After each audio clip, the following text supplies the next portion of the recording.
Alright, here we go. Hello everyone, how are you guys doing? I hope you guys are having a wonderful day. And today we are here with a video on how to make money while doing magic. And I know that this has been a lot of my videos lately. It's just kind of profit with magic, but it's something I find to be very helpful. It just kind of gives you a variety. With magic, magic's kind of a skill where you need to constantly change it up because you can't do one thing forever unless you're auto-clicking. But I mean, it's just something that kind of gets on you. So this method is going to be a dangerous method. It will be in the wilderness, so understand that before we get into anything, that if you don't want to go in the wilderness, then this isn't for you. But yeah, so we'll continue. This is going to be a dangerous method. However, it provides profit about 100 plus K per hour, between 100 to like 150 maybe. On top of that, you'll be getting around 50k magic XP per hour, which isn't too bad at all.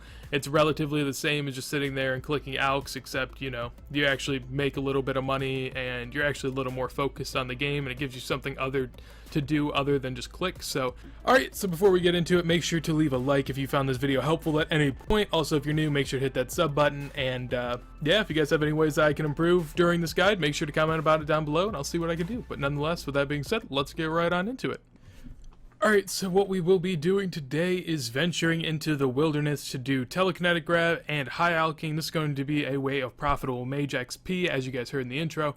So what you're going to need to do, as far as what you're going to need one law rune and one air rune for however many times you want to be out here. However many times you want to telegrab, I guess. On top of that, you're going to need high alk runes, so you're going to need no natures, really. Only bring some if you want to alk on the way. You'll be telegrabbing nature runes, which is pretty sweet. Also, just have a fire battle staff so that you can actually cast a spell. So, as far as what you're going to want to wear, you're going to be in the wilderness, and after this video's out, it could be heavily PK'd, but just remember, it'll die down over time as less and less people go. So, just remember that. Bring any tank gear that you want, whatever you feel comfortable with. This is personally something cheap that helps me get away from mages.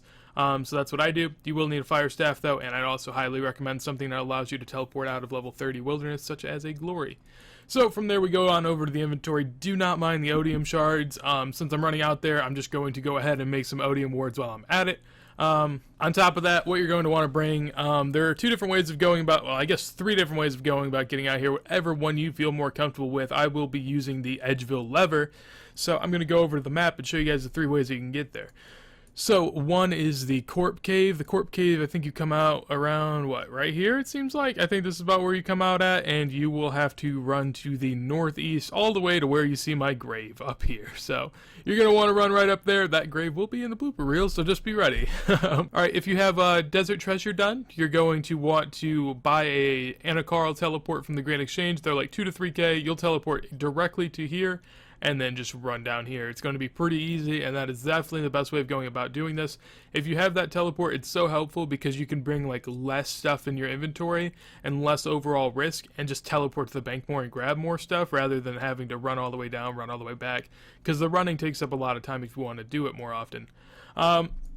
The way that I'll be going is I will be teleporting to this level right here and going down here. As you guys can see, there's a gate right here. Just go through that and make your way down there.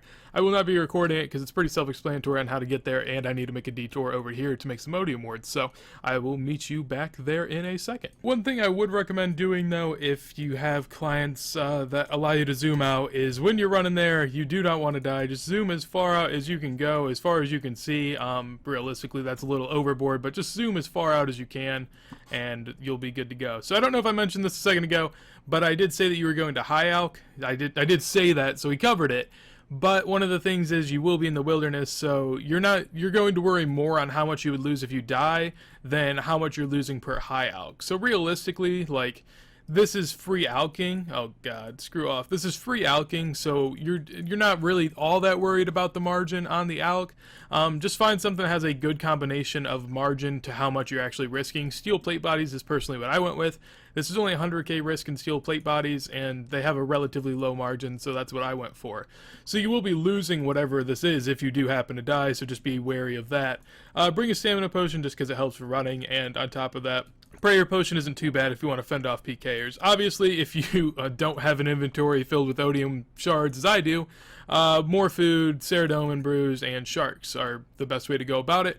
Personally, I'm just going to be out here for a second, kind of calculating how much money you can expect to make per hour, so that's why I'm not all too worried about having the best stuff, since I feel like I don't have that much of a risk of actually getting killed.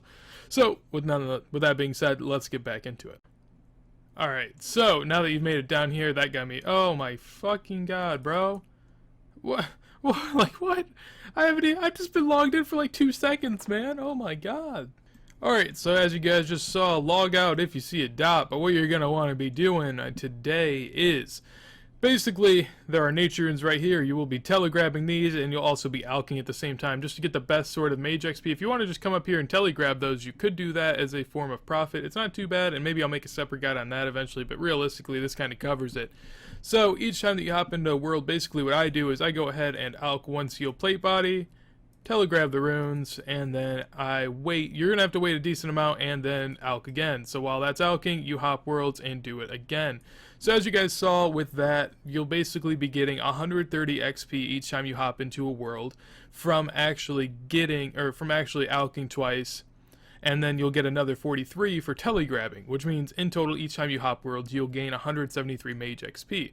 Also on top of that, as far as to how much you may be spending, you might ask, realistically, you're going to lose, on most items, you're going to lose about 60 GP twice for alching, so 120 GP is definitely about average, and you're going to be using 1 law rune and 1 air rune. So every time you hop into a world, you'll be losing 312 GP, kind of, but then you're going to be, like, re-getting, or I guess telegrabbing, 4 nature runes, and I can put all 4 in here because I already calculated the cost of the alch. You actually make money on the alchs, but yeah. So you're going to end up with 1070 GP, so minus about the 300 so that you will actually end up losing. Each time you hop into a world, you will be, essentially getting 173 XP and about 750 GP. So that's not too bad at all. I'm going to see how many times you could expect to hop per hour, and, thus how much this actually makes you in the end. Now, before I get into it, if you actually end up doing this for a while on end, and someone else is over here, so how about we just don't do that? So this, okay, I think that's a pretty common place to stand, is right over there, and get the nature runes from both sides. So that's a little terrifying. So, this guy is over here just hopping worlds. The reason I don't go over here is that.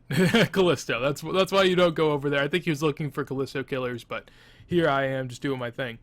Alright, so you'll have 750 GP each time you log into a world and 173 XP. So from here, I'm going to see how many times you can expect to hop per hour and how much you will then make and also get in XP. Alright, so there we go, running away now. I just tested out, seeing how many times you could hop per minute, and from what it seems to be to me is you should be able to hop around 5 times per minute. Now remember, with hopping this much, Jagex never intended for this, so they have put a limit on how many times you can hop that quick. So after I say around 10 or 12 to 15 quick hops in a row, you'll be kind of logged out, but you can log back in right away. The problem is you can't log again. You have to just kind of chill for a minute or two and just alch in a world. So realistically, you won't be making that much money here per hour. You'll be making a fair bit, probably 100 to 150k. If you could hop nonstop, from my calculations, you'd be able to make around 220k-ish per hour. So, I mean, if you had 2 accounts doing this, but realistically, if you have 2 accounts, there's so many better things that you could be doing. So, with this, you should be getting about 48k Mage XP per hour. Now, calculating in just the fact that you kind of have to chill out and alch every now and then, you probably actually get a little bit more. So, in total, you'll be getting about 53k Mage XP per hour, assuming, you have all the stuff to do it. On top of that, with the 53k, you'll be making money. It may only be 100k an hour, but it's still money. If that really doesn't suit your fancy and you kind of want something a little different as far as just, just chilling and alching and making money off of that, I do have GE Tracker. They have a list of items that you can make money off of, or that you can at least get the lowest loss possible when alching. If you guys want to check them out, they'll be in the description down below. I don't really see a need to bring them up on screen right now, but yeah, hope this video helps you guys. I know it isn't the craziest method, at least as far as magic goes, but it's pretty accessible for low levels, and it's something that is pretty reasonable to do, assuming over time there aren't just mass amounts of PKers here. So Nonetheless, hope you guys enjoyed the video. If you guys did, make sure to leave a like. If you guys want to let me know about anything, you can always, comment down below. Hit me up in game. You can join my join clan chat 07 helpers right there in case you are wondering. 07 helpers. You can PM me in game. Sometimes I have my private on. Also hit up the Twitter in the description down below. Love when people go over there. It's great. Just tweet at me, do whatever. But nonetheless, hope you guys have a wonderful day and peace. Also, make sure you subscribe. Road to 4K. What the fuck's the name of that quest? 700? Yeah, about 700 GP each time that you hop a world. So, there is one little thing to this though. Oh god, what the fuck? Come on, man. What? Why is this dude doing this? Fuck me. God damn it. Why is this a thing? I thought that this dude was just playing, man. I thought it was all jokes, man. Fuck. Fuck me, man. Fuck me. Fuck me. There's no point. Fuck!